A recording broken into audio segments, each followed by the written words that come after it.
For decades. I mean, maybe 2, maybe 3. You've been the pillar, the planner, the Yeah. person who just instinctively put everyone else first. All the time. If you're listening, chances are you were everything to everyone.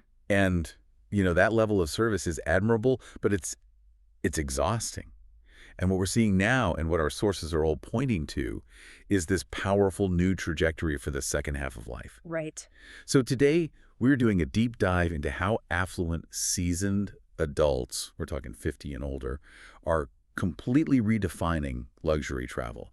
It's not about status anymore. It's not about just spending money. No. It's about using travel as this really focused path Yeah. to what the sources call self-reclamation, Yeah. to true personal alignment. That is exactly our mission today. We want to explore that shift. And to guide us, we've pulled from a really fantastic stack of sources. We really have. On one hand, you have the refined perspective from high-end travel experts, guides like Curated Horizons and Etiquette Noir. The best of the best. And we've balanced that with this deep personal advocacy from the A Perfect Perception material, which is all about that idea of self-liberation. So our goal is to really unpack why this deliberate move from being selfless to being, intentionally selfish is being treated like a sacred rite of passage, and what specific travel experiences are helping this profound, necessary transformation for the 50-plus traveler.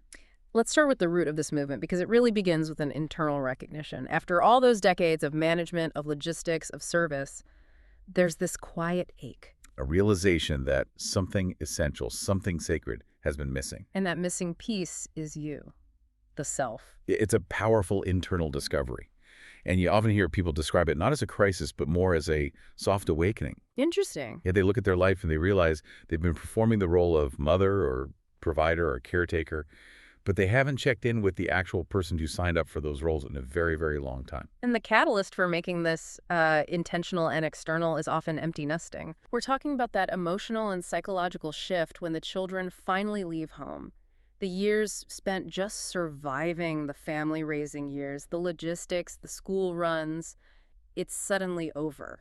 And the opportunity to focus on thriving finally begins. It's the abrupt removal of that central gravitational pull.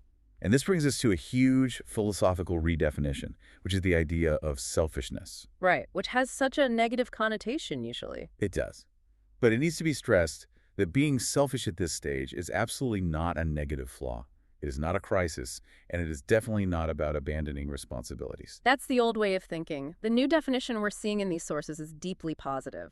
Being selfish now means clarity. It means ownership over your time.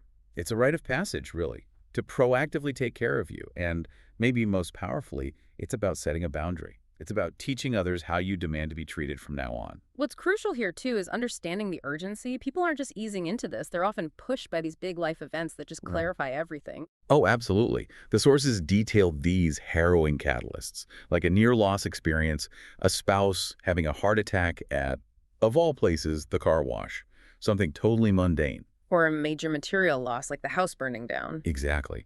And when you face that kind of trauma, that kind of near miss, the small financial calculus that used to run your decisions just evaporates. The focus stops being, what are the costs? And it pivots completely to the urgent question of why not.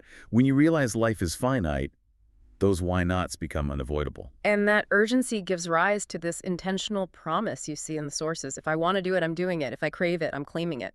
If I need rest, I'm taking it. And there's no justification required. It's a sovereign choice. I find that so fascinating because it totally recontextualizes the conversation around luxury travel for this demographic. We're not talking about buying the biggest yacht. No. We're talking about buying back your time, buying peace.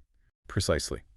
The older, seasoned traveler sees luxury through the lens of wisdom, not wealth. For them, luxury is alignment.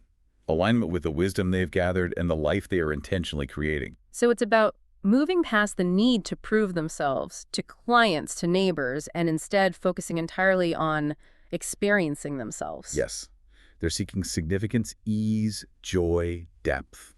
Not bragging rights. It's a profound internal shift in how they define value. So price versus value. Exactly. We have to distinguish between them. Price is just the number on the tag. Value is what you internally gain. When you choose that perfectly orchestrated, say, $10,000 small group tour, the value isn't just the itinerary. Right. The value is the expansion of self that the trip makes possible. I like that framing. Travel becomes the highest form of personal ROI, return on investment. And the returns aren't financial, they're deeply personal. The sources detail three main ways this pays off. And the first one is that it restores your identity. For decades, you've worn a uniform parent, executive. This travel forces you to take it off and reconnect with the version of yourself that existed before all the obligations. Maybe you discover you still love painting or hiking. Or learning about obscure history. Yeah. And second, it powerfully expands your perspective. Hmm. When you're immersed in a new culture, or you're staring at the sheer scale of the Alps, you're reminded that life is so much bigger than grocery lists and bills. And the third return. The deepening of relationships. When conversations aren't rushed, when you're not putting out a work fire, you can actually talk to your spouse or your partner about things that matter. The distraction is gone. That focus on peace, on removing distraction, that really is what defines luxury for this group. The sources share one of the most memorable anecdotes I came across. Oh, the one about the woman on the cruise? Yes, a premium white glove cruise experience. She was standing on her balcony one morning looking out over the water, and she says, almost to herself, "This is the first time in my life I didn't have to think." And her husband's response is even more revealing. He says, "It's the first time I've seen you this relaxed." That is a total mic drop. It shows that luxury isn't the size of the ship. It's the peace you create by removing the mental burden. It's the transformation that happens when decision fatigue is just gone. It confirms that for this demographic, they are paying a premium to outsource anxiety. Yes. They're paying for someone else to worry about all the logistics so they can just be present in their own lives. So let's get specific. How does this demand for alignment and convenience actually translate into travel plans? Well, when we look at the specifics of 50-plus travel, the core pillars are comfort, convenience, cultural immersion, and unique experiences. The logistics have to be seamless. And the formats reflect that. Curated Horizons details some popular modes, especially small group tours. Companies like Trafalgar, Talk, or Luxury Gold. The appeal there is meeting like-minded people who share that commitment to quality while having every single detail managed for you. And river cruises are also huge. Oh, massively popular. Companies like Viking, they offer this amazing cultural exploration, Europe, Egypt, Asia, but the unpack once convenience is key. You're immersed in the culture without the stress of airports and packing every other day. But it's not just about relaxation, is it? It's also about intentional activity. Absolutely. We see a ton of investment in active adventure cycling trips along scenic routes like the Dalmatian coast or luxury safaris in Africa or Madagascar, experiences that demand you to be physically and mentally engaged. And the destination choices are this fascinating blend of legacy building and deep cultural curiosity. You've got the classics, of course. Italy's Amalfi Coast, Spain, France, those are always popular. But the exotic and cultural destinations are really spiking. Japan is huge. Often with these deep dives into traditional tea ceremonies or culinary arts, and then you see New Zealand and Costa Rica, for those who want natural wonder but still demand a very high level of comfort. And then the ultimate legacy builders, the real bucket list validators. Antarctica, or a remote Alaska cruise. These affirm that why not mindset. They prove to yourself that you are still capable of experiencing the extreme edges of the planet. Which leads us to the pinnacle, the etiquette noir tier that the sources describe. This isn't just luxury. This is the ultimate white glove experience. And this world operates entirely on discretion. The sources emphasize that some luxuries are too personal for public consumption. The success of the trip is actually measured by how private they can keep it. No one needs to know which 8-figure vineyard estate or private yacht was involved. Exactly. It's a fundamental difference. For younger generations, luxury can often equal polite display. For this seasoned traveler, luxury equals protected privacy. Access is the real currency here, and it's not requested, it's extended. Right. You don't ask if you can fly private. That's just assumed in the initial conversation. And the planning process reflects this. You forget about filling out forms or picking from packages. It starts with the client story. Yes. The designer wants to know what they yearn for, what they miss, what version of themselves they want to reclaim. The experience is designed to match the person they have become. So if we zoom out, this massive investment in travel really clarifies why luxury becomes more meaningful with age. It aligns with what the sources call the 4 key currencies of life after 50. That synthesis is so valuable. The first currency is the most obvious one. Time is the real currency. Right. After 50, you measure time, not cost. Luxury experiences give you time back by eliminating all the planning, the researching, the waiting. You're trading money for freedom. And the second currency is health as an asset. It's no longer just something you take for granted. It's a conscious, non-negotiable investment. Hmm.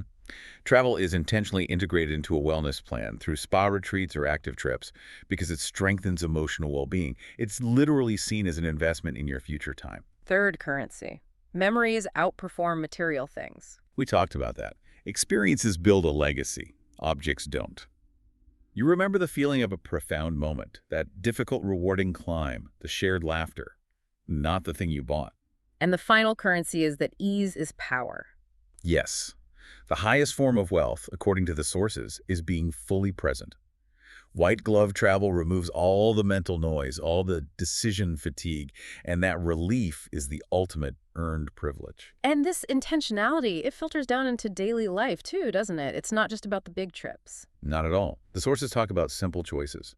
Booking the suite, flying first class even on a short trip, or just letting the phone ring without feeling you owe anyone an explanation. It's about creating what the source material calls a life architecture that supports you, not drains you. It's an assertion of self-sovereignty. So what does this all mean for you listening right now? The journey after 50 is about intentional sovereignty. It's about unapologetic indulgence in the version of yourself you haven't yet fully explored. Absolutely. The luxury isn't a badge of status. It's a right you have earned. The right to peace, elegance, and freedom. You don't owe the world the version of you they remember from 20 years ago. You owe yourself the person you put on hold. Exactly. The desires you hid beneath your duty. Which leads us to a final thought, based on our analysis. The sources really challenge the old notion of retirement, arguing it isn't about sitting still. If time is now the most expensive thing you can spend, and you've earned this right to prioritize yourself, you should ask yourself this. What specific intentional experience, be it a luxury trip, an active adventure, or just a protected block of silent time, are you not putting off until one day in order to reclaim the exquisite version of yourself right now?